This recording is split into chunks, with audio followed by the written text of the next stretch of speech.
The first time I saw blood on toilet paper, I froze. Bright red out of nowhere.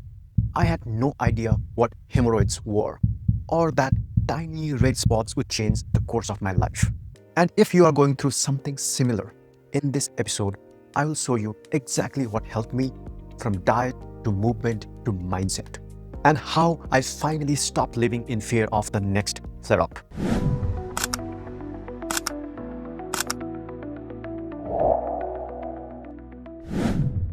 My name is Bimal Maharjan. I am founder of Gutsphere, and more importantly, I have lived this years of straining, bleeding, flare-ups. It was 2016. I was living in a rented apartment. Just a regular morning.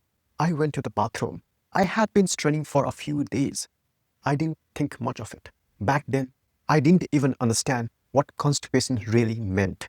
I thought I had weak digestion.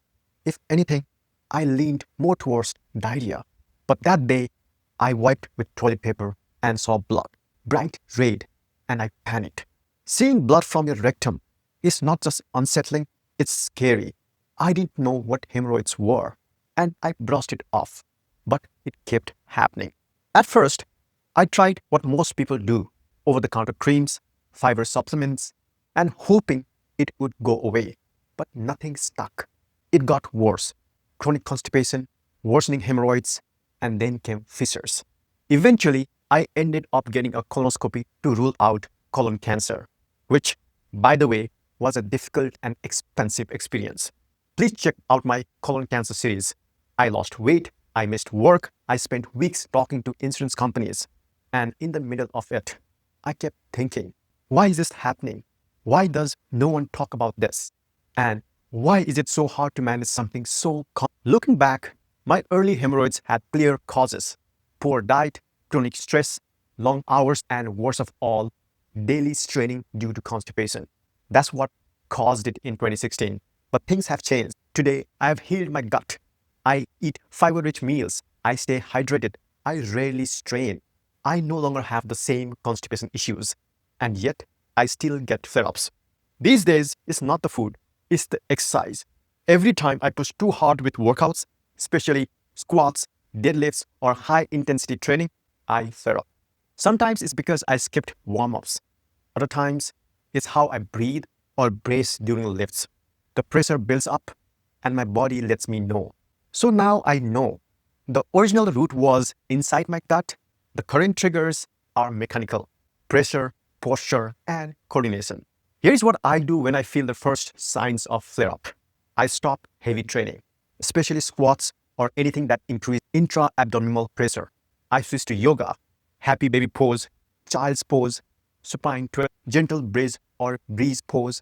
I return to pelvic floor coordination work, especially reverse Kegel exercises. And just a quick note here, reverse Kegel exercises are about releasing tension in your pelvic floor instead of tightening like in the regular Kegel. And you gently lengthen and relax the muscles that surround your anus and pelvic area. This helps reduce straining and improves bowel coordination. Don't worry about these terminologies such as Kegel or reverse. I will explain these more in the separate episode on this. And I also do apply petroleum jelly before the bowel movement, take sitz bath twice a day, apply OTC cream like hydrocortisone or Lycodane, and eat more soluble fiber like oats, chia, flax seeds, stewed apples, cooked vegetables, and I focus on hydration. My only goal during the time, make the stool soft, eliminate without pressure. And I will talk more about the protocol and how to heal naturally. And usually, the bleeding and swelling calm down in 24 to 48 hours. But let me be honest, relapse still happens. Sometime after a few weeks of feeling great, I think I'm back to normal. I go harder in the exercise, then I flare up again. And now, here's what I've learned. Hemorrhoids are not just a problem. They are a signal. They are my body's way of telling me I have crossed the line. Also, healing isn't a straight line. It's not about doing everything perfectly. It's about listening. Of course, it's important to say this. If you are seeing persistent bleeding, do not assume it's hemorrhoids. Get it checked once by a GI doctor, just to rule out other causes like fissures, polyps, or even colorectal cancer. Most of the time, bright red blood on the tissue is hemorrhoidal. But is always worth conforming. Everything I have learned through this journey is what inspired me to build Gutsphere. Gutsphere is my daily GI health companion. It helps me track symptoms and stool quality, log what I eat and how I move, stay on top of my hydration and fiber, and most importantly, stick to my protocols. It even reminds me to pause when I'm doing too much. It helps me stay consistent, reduce relapses, and listen to my body again.